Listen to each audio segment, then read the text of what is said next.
we're going to be talking about the film Krull.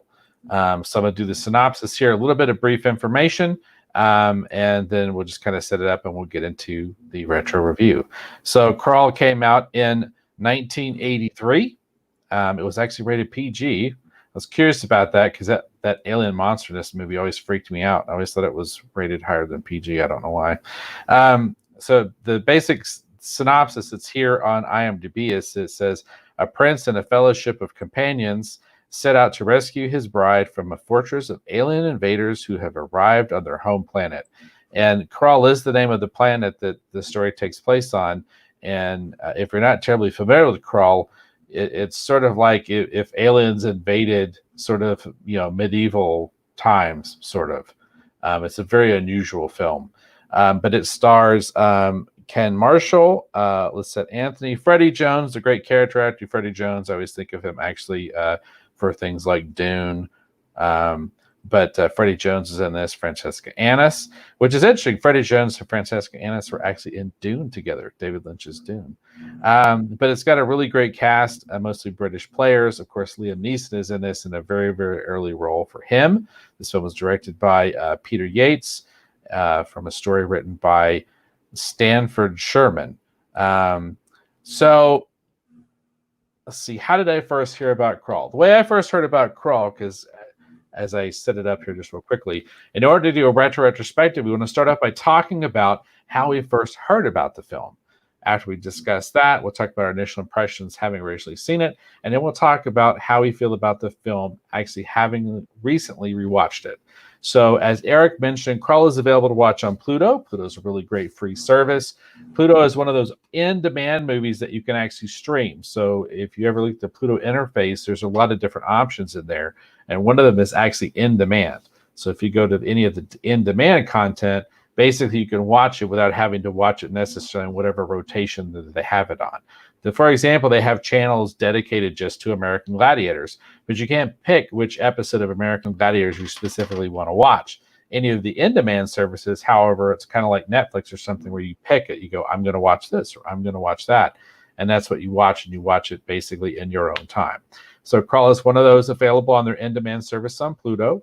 That is how I watched it, because unfortunately I don't own this on DVD or anything. I was kind of surprised to discover that.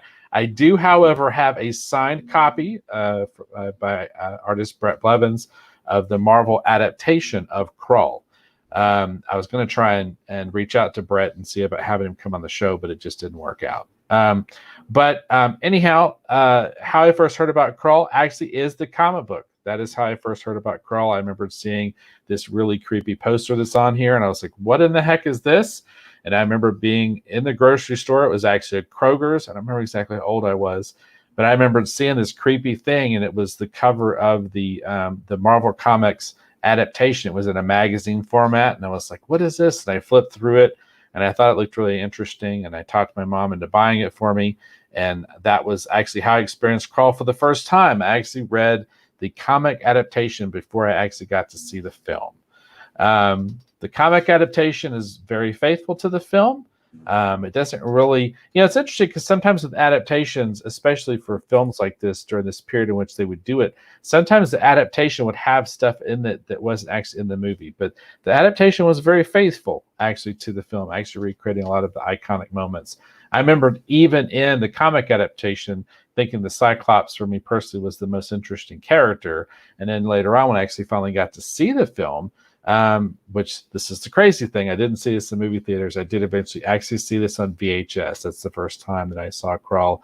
The thing that sticks with me still to this day that most mesmerized me at that time was the mystery surrounding the weapon, the glaive.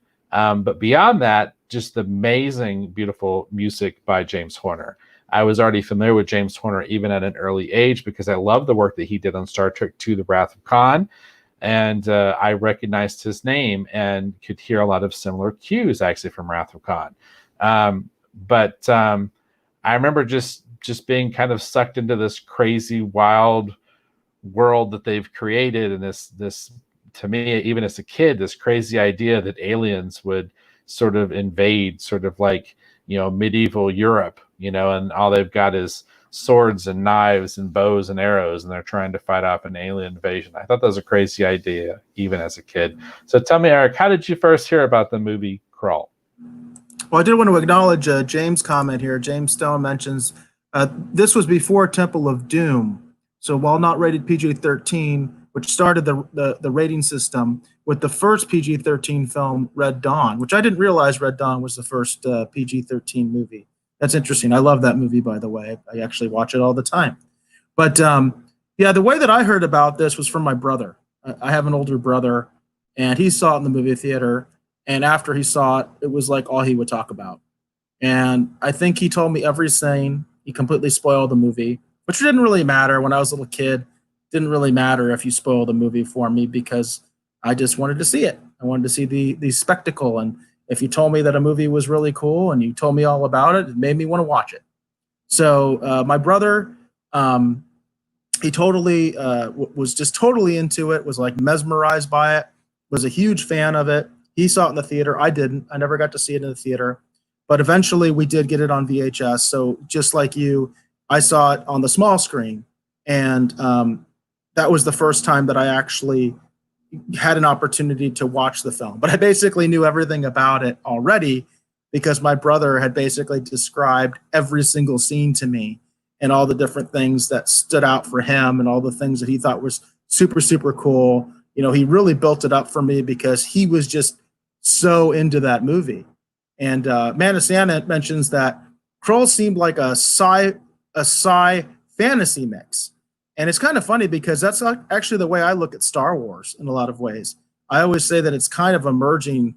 It's funny because people always think of Star Wars sort of like reviving or even sort of creating the cinematic science fiction craze, and which Krull in many ways is part of. You know, it's a legacy of that. There are comparisons between Krull and Star Wars all over the place. A lot of people say that Krull is just a cheap Star Wars ripoff. And the funny thing is I think Star Wars very much is also sci-fi fantasy. I mean, clearly it is, you know, in many ways. It's not strictly just a science fiction film, although that's the way it's perceived. But this one definitely is sci fantasy. You know, as Dave was mentioning, the premise of it is really kind of unique in a way, in terms of the idea of aliens invading with this very sort of medieval-like society. And one thing that did strike me about that is there was at least one, one other property or one other show actually that did something similar. And I was thinking about that when I was watching this actually earlier today when I was rewatching it. Although I watch Krull quite a bit. I had already watched Krull, you know, within the last year. It's something that I watch a lot. My brother owns a copy of it. I live with my brother, and he watches it all the time. He showed it to my kids. We all watched it as a family. So I've watched Krull all the time. But one of the things that struck me this last time I was watching it, thinking about this premise, because Dave, you mentioned about the sort of strange premise of the movie. There was actually a classic Battlestar Galactica episode that was very similar. And I don't know if you remember, I'm sure you remember that episode, Dave. There's an episode where they actually go to this planet, and it's like that. They actually live in a castle. The Cylons have taken this planet over, and they're in this castle. And the only people left are basically the family of the king. The family of the king has become this resistance. And it's kind of funny because the head Cylon, who's the same model as like Lucifer, he's one of those, you know, the light bulb Cylons, you know, one of the brain Cylons. He has been lying to the to the Cylon command about the fact that there are still humans on this planet and they're actively fighting him because the Cylons exterminated everybody else. And it's very similar to Krull because in Krull, you get that sense that the humans on this planet are on the brink. That basically they're being massacred and slaughtered all over the place. That the beast is essentially committing genocide on this planet. You know what I mean? At the beginning scene, they mention that they had 300 men when they first headed out to start this alliance.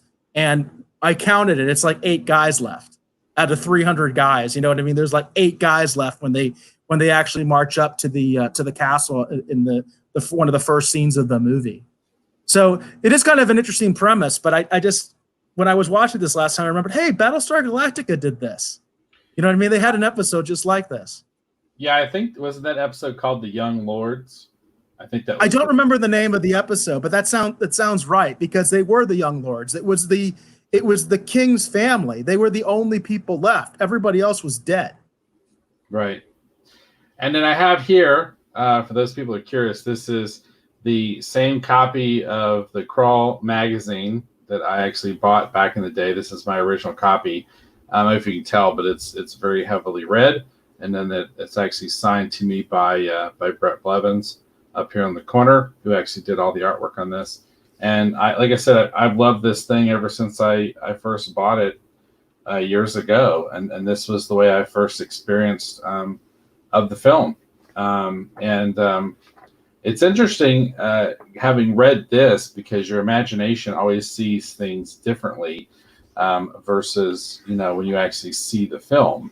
But no, yeah, it's just crazy cool. But yeah, no, I still have my Krull magazine from back in the day. That's very cool. And then Brett actually did the adaptation actually for Dark Crystal. And he also did the one also for Last Starfighter. And Krull and Last Starfighter, I have, so both of them.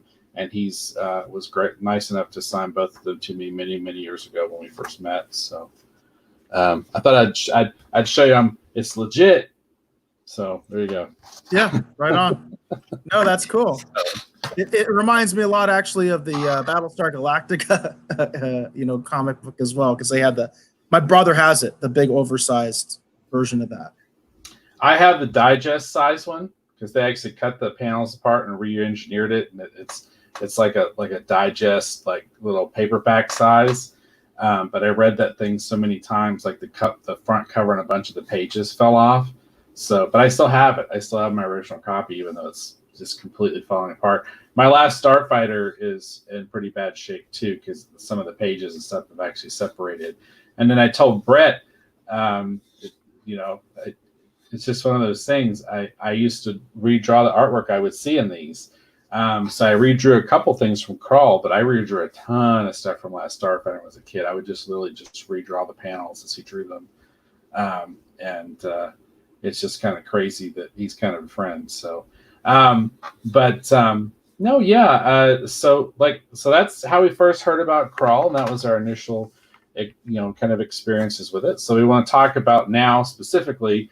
We want to talk about how we feel about the film, having recently rewatched it. So I know you talked a little bit about it, Eric, but tell us a little bit more about how you felt about having just recently rewatched Krull. Did you feel like that it kind of holds up? It's still worth revisiting, or? Yeah, it's funny, doing a little bit of research for the show. I read the Wikipedia article about Krull, and there's such intense criticism of this film. I mean, like intense criticism of this film. There's people that say it's boring. Obviously, the Star Wars knockoff thing comes up a lot. It was poorly reviewed by Siskel and Ebert at the time. It was critically panned, and it was a box office failure. And it's funny because, remember, like I mentioned, my brother at the time when it came out and he saw it in the theater was just mesmerized by it. He thought it was like the best thing he'd ever seen. And he had seen Star Wars. You know what I mean? And he had seen Empire Strikes Back. And he really, really liked it. And so it was really built up in my mind, when I saw it. And it's kind of always stuck with me. It's kind of funny because in one way you would think when something's really built up for you, you're just bound to be disappointed when you see the real thing. And I wasn't. I wasn't disappointed at the time, and I'm not disappointed now. Like I said, I watch this film at least, once a year, pretty steadily. It's a film to me that's really enjoyable. And I really enjoy the premise. I think the premise is interesting. and unique. Like I said, there is precedent for it. Like that Battlestar Galactica episode has a similar premise. But I've always kind of liked the idea. I even pitched this idea to Dave when we were talking about potentially doing a project together. I've always kind of liked this idea of aliens versus wizards. You know, I've always thought that that would be like a really interesting idea, something that you could play around with. There's actually a Dungeons and Dragons module that I was exposed to as a kid. And the funny thing is, I never played Dungeons and Dragons as a kid, but I used to read the books. I used to read the source material. And I had friends who played it, and I got as far as my friends helped me make a character, but I never actually played the game. I played other role-playing games, but not Dungeons and Dragons. But one of my friends, his older brother, he had tons and tons of these Dungeons and Dragons modules. And one of the modules for Dungeons and Dragons was the premise of, you know, an adventure where you found a crashed alien spacecraft. That was actually one of the Dungeons and Dragons adventures that my friend's brother had. And he showed it to me, and I was just like, wow, this is amazing. This is such a cool idea to put these things together. You know what I mean? The idea of these, you know, fantasy medieval types, you know, with magic and stuff like that, and they come across a ship from another planet. You know what I mean? I just thought that that was an amazing idea. And incidentally, in my research, I found out that a lot of people say Krull was meant to be a Dungeons and Dragons adaptation.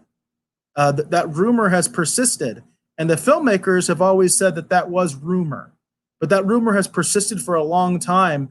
That Krull, at least at some point, was going to be an official Dungeons and Dragons tie-in, and I could really see that, especially with that particular adventure module that I'm aware of. But you know, I still enjoy watching it.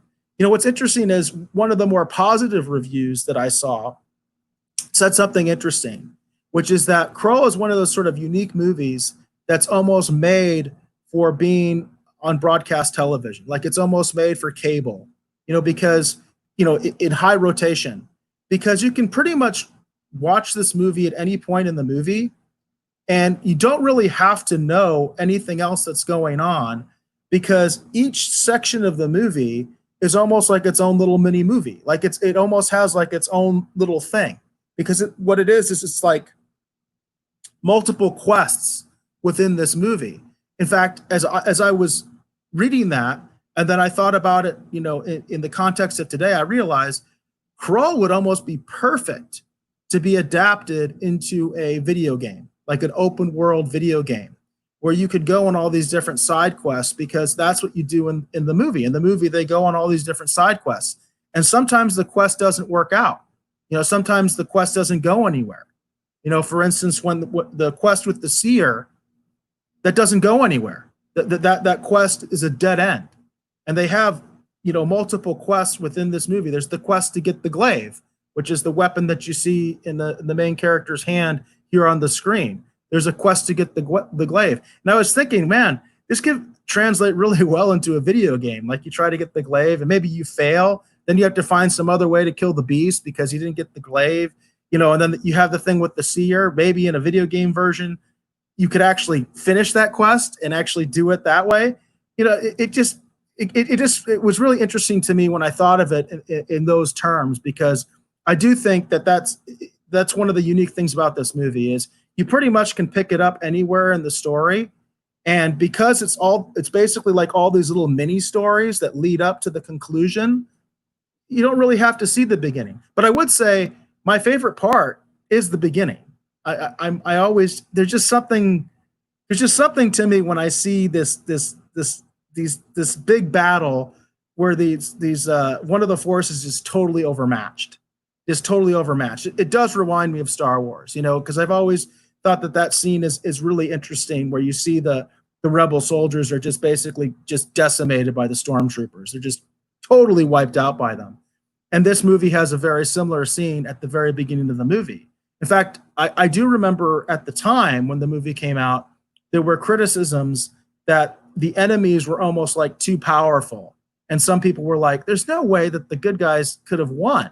I mean, they were totally outclassed. There was no way that they should have that they should have won. But I think it's still enjoyable, and I think it still kind of holds up because, again, you can just kind of come into the movie at any point, and you can just watch like one sequence or two sequences, and I think you can get something out of it, even if you don't even like the whole movie. But what do you think, Dave? Well, I do quite like the film.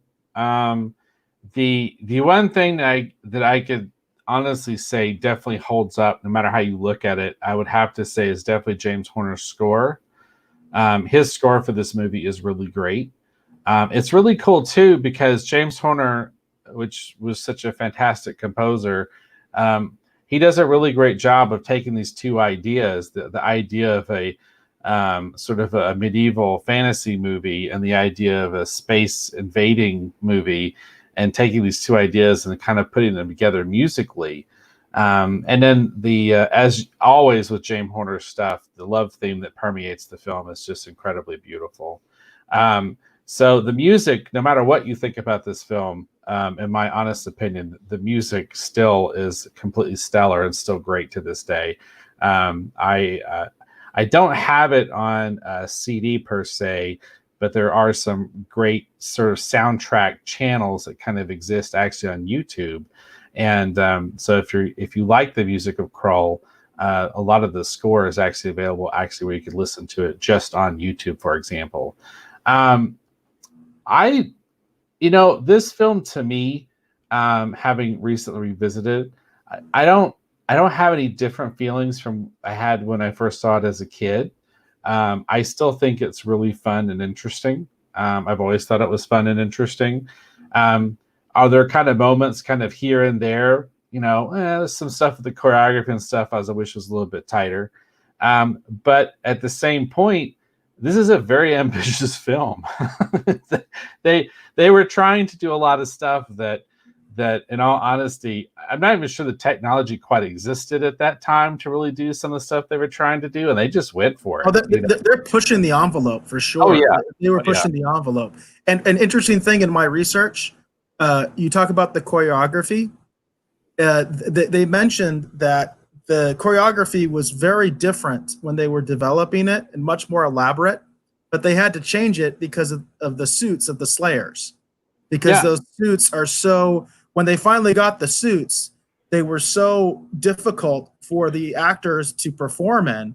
They had to completely change the choreography because it was supposed to be, and you can tell from the way that the movie's put together, it was supposed to be very much like a swashbuckling movie. You know what I mean? Yeah. It was supposed to be like that classic, like back almost to like the 30s and like Earl Flynn and all that kind of stuff. You can even see that with the actor. You can kind of see that in him. You know what I mean? That there's that kind of Earl Flynn kind of vibe that he has. And so it was supposed to be very much like a swashbuckling film, which it still is.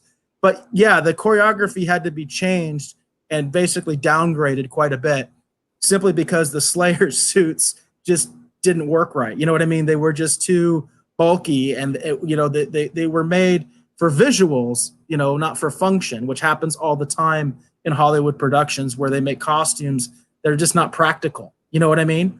I will say this though, the one thing that's really interesting to me is we don't see them very much because they pretty much all die, but the knights, their armor looks really interesting to me because as much as it does look like knights' armor, it looks like modern knights' armor. You know what I mean? Like it doesn't. It almost has like a kind of, I don't know, almost like a futuristic kind of knight. You know what I mean? It's really interesting looking to me. I've always loved that look, and I always kind of, I wish they had more of them because they all die so early in the film. But they have a really cool look. I don't know if you ever noticed that or if you ever thought that as well. But they have like an almost, like I said, almost like a modern look to the knights.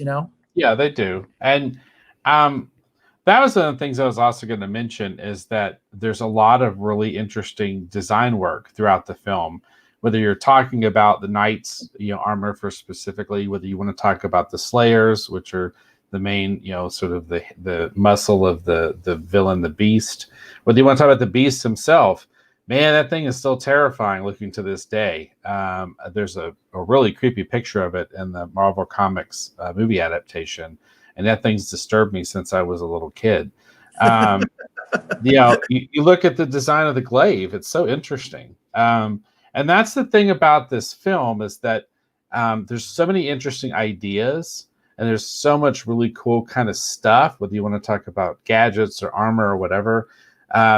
That in all honesty, even though I can see some of the flaws that a lot of the other reviewers and whatever can point out throughout the film, I'm still able to just be sucked into the world and just enjoy the film for what it is. Because I love the idea and the concept of what it's trying to do. In a sense, the film I would probably most closely compare this to, and we'll see what Eric's reaction is to this, is I would compare it to Masters Universe, the Dolph Lundgren Masters Universe film. I would compare it to those because they're both kind of similar. They get a lot of similar criticism. A lot of people used to bash Masters Universe for being a Star Wars ripoff. I think that was just the de jour thing to say. If a hero has a magical weapon and takes on an unstoppable force that he should be able to defeat, well, then it's a Star Wars ripoff. Even though that story is basically as old as time. As old as time, literally. Yeah. Literally as old as time. But that would be the film I would most closely compare it to because it does this. It has a lot of similar things. And I find both films really fun and interesting. Because both of those films, they do the same thing. They try to reach beyond probably what they're able to do with their budget, but they just go for it anyway, and you end up with some really interesting stuff. And they're very interesting films to watch. And I agree with what Eric said. I rewatching it, I would have to say it's very true. I could see where you could just jump into Krull at any point, and if it catches your interest, you're on for the ride. But also, too, I love the idea, because Masters Universe does this as well. I love this idea of taking these sci-fi concepts and mixing them with sort of this medieval folklore, world-building kind of an idea. I think it's really, really interesting, and I've always loved stuff that does that. And there's not many films that do it. You have some films, some other older films that also do it. Whether you want to look at, like, for example, like Sinbad, or you want to look at Jason the Argonauts, to an extent, they kind of play with some of these ideas too. Whether you want to look at Clash of the Titans, the little owl that seems like he's more technology necessarily than magic. But all that stuff's really cool, and I love this stuff, and I think it's interesting. So if you're seeing any of these imagery and you've never seen Krull and you're curious to check it out, the really cool thing about it is that it's available on Pluto. It's not going to cost you anything. It's one of their in-demand features, so you can just go and check it out. And if it strikes your fancy, great. You give it a shot, and turns out that it's not really for you. Feel free to tell us about it next week, because I'd be curious to hear what you have to say. But the one thing I will say, no matter how you look at this film, that music by James Horner is still great. It's still great. It's one of his, in my opinion, it's one of his great scores. And that's saying a lot when you consider that James Horner did the score for, Aliens, Star Trek II, The Wrath of Khan. He won an Academy Award for Titanic. I mean, the guy was incredibly talented. But I would say that Krull is up there because it's just a really, really great score. But no, I think Krull is totally worth revisiting, in my honest opinion. Having just recently rewatched it. Again, I am a little bit closely associated with the film because I grew up with it like Eric did. But that being said, my experience is a little different because I actually read the story before I actually saw the film, and I enjoyed both of them immensely. So we do have some comments actually coming in here, actually from the Rogues Gallery. Let's see here. Let's tackle this one here, definitely by Bobby. So Bobby Chambers says, when I saw Jeepers, I think he means Jeepers Creepers, for the first time, all I could think about was the villain from Krull. Yes, I could see that. This movie has that early 80s sci-fi charm that will always be great. I would agree, Bobby. I would totally agree with that. It's very true. And then James Stone says, Master Universe feels more like Star Trek than Wars, only without the Enterprise crew. But I could see that to an extent. I honestly, James, I do really feel like that there's probably a little bit more comparison with Master Universe and Star Wars, in my humble opinion. But that being said, they are at the end of the day very different films too. That's the other thing. I feel like sometimes some of those comparisons they're accurate, but sometimes I think the people that use them they're using it to disparage or put down the film. But I mean it in the broadest context of to build up the film, because I think that Master Universe and Krull, the thing that makes them most unique is that they do take sci-fi and fantasy, those elements, and then smash them together in an interesting mixture. I think Star Wars, in my opinion, is a more pure sci-fi, even though it plays with a lot of concepts that you find in these other films. Whereas these films, and Master Universe, for example, they're not afraid to continue to lean into the things that inspired them. So they feel more medieval at times while also feeling like a science fiction movie. So, and I do agree with what Eric said. I never would have thought of that before. The Colwyn, the lead character here, played by Ken Marshall, that he is very much an Errol Flynn, Robin Hood kind of a character.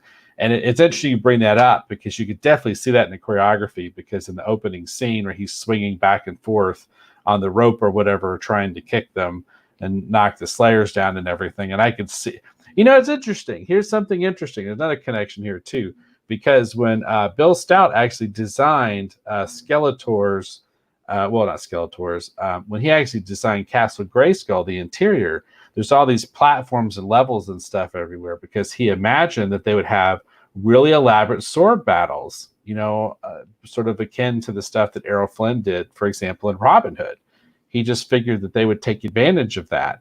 And because of budget constraints, they had to cut all that kind of short.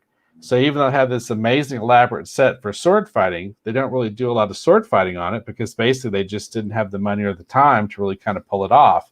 While it's not the same thing as the Krull, where the stunt performers and the Slayer outfits were having a hard time coordinating their movements. It's interesting how both films were intended to have, at least in someone's mind on the production, elaborate sword battles, and for one reason or another, they were never able to quite have their vision. Frank Langella mentioned in the Masters of the Universe or special, the documentary that we reviewed on a previous episode, that climactic battle at the end, he was really kind of disappointed, because again, it was form over function.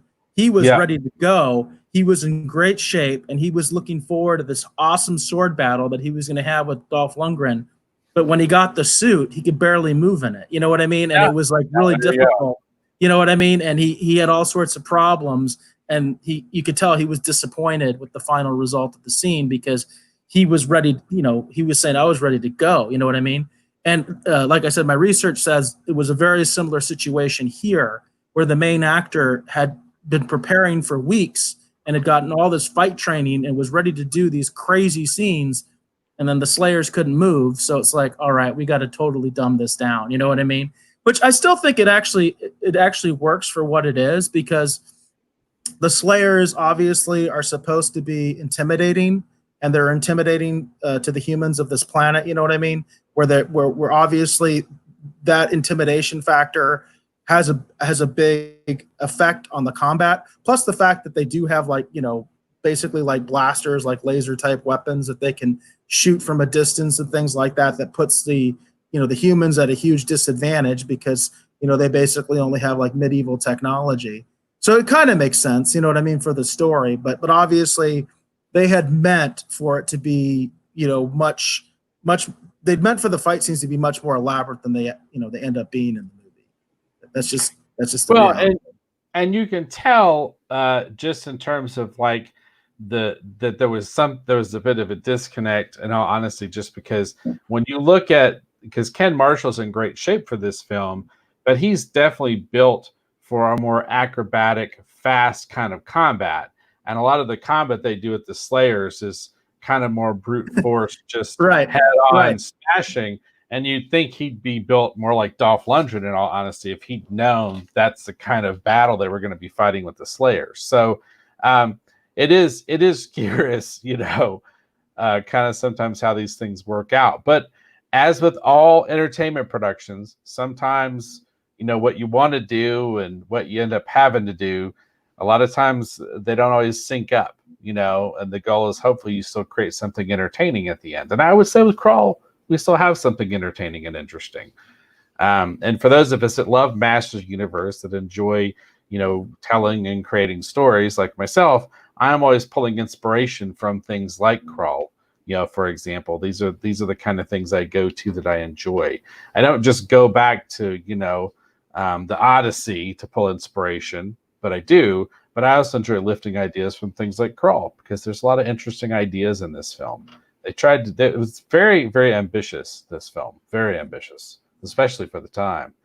And then James Stone follows up his comment by saying, just real quickly, he said, agreed, just my take, talking about his more Star Trek than Star Wars. And of course, James, we love the idea of all of us having different opinions and talking about them. That's one of the things that makes this fun. You don't have to agree with me. You don't have to agree with you. We respect each other's opinions and still have a fun time talking about it. So, and I can see what you're saying, James. I can totally see what you're saying anyway. You made a good point.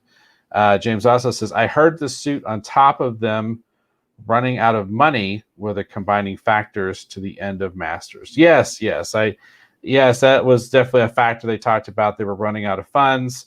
That's in the documentary. That's in the documentary, which we did review on a previous episode. That they totally said that. Frank Langella totally talked about that. Yeah. But no, this Krull's a fun movie. It's definitely a fun movie. And if you haven't seen it, revisit it recently, I'd recommend checking it out.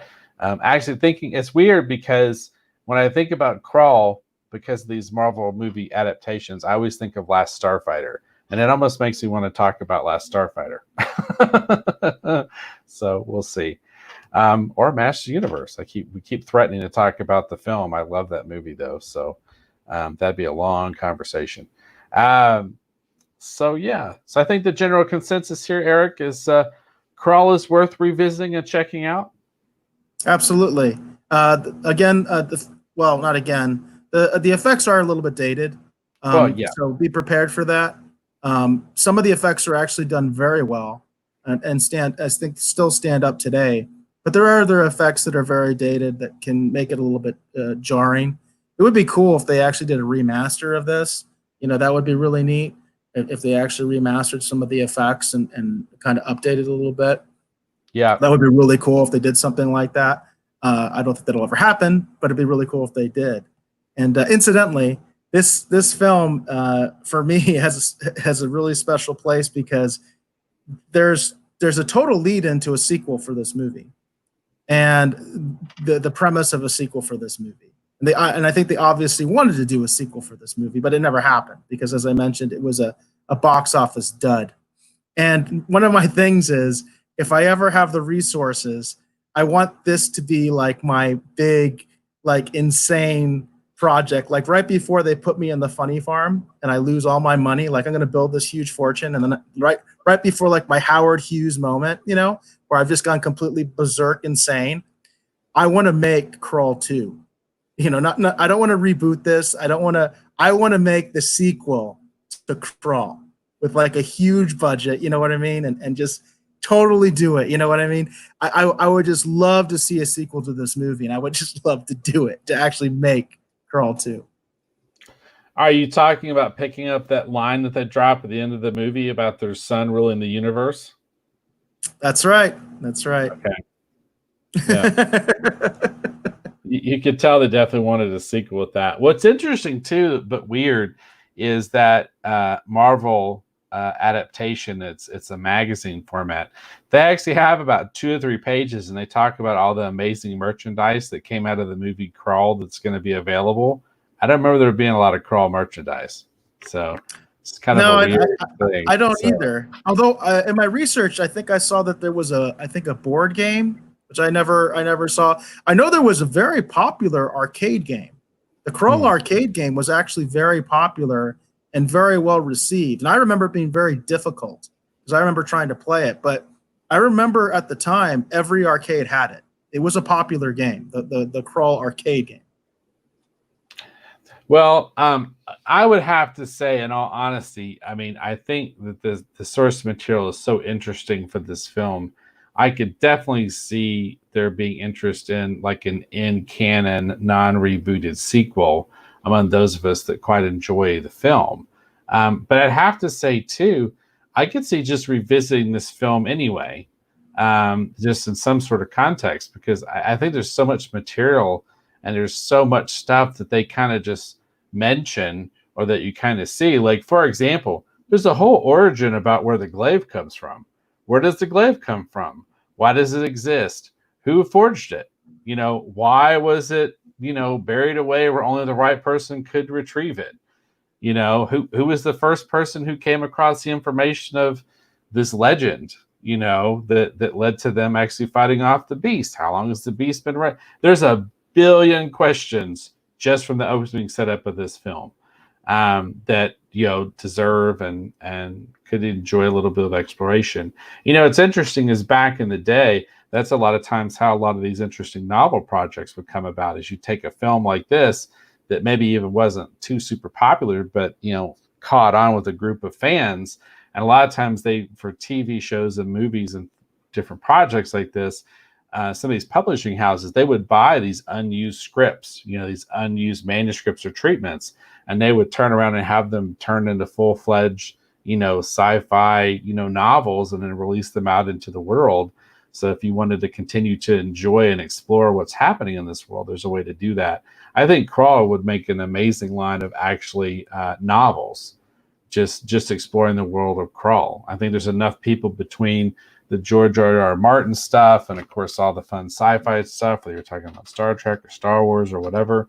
I think a series of novels actually set in this world that actually explains, where the glaive came from and a little bit more information actually on the beast himself. I could see there being a successful line of novels just celebrating and living in this world.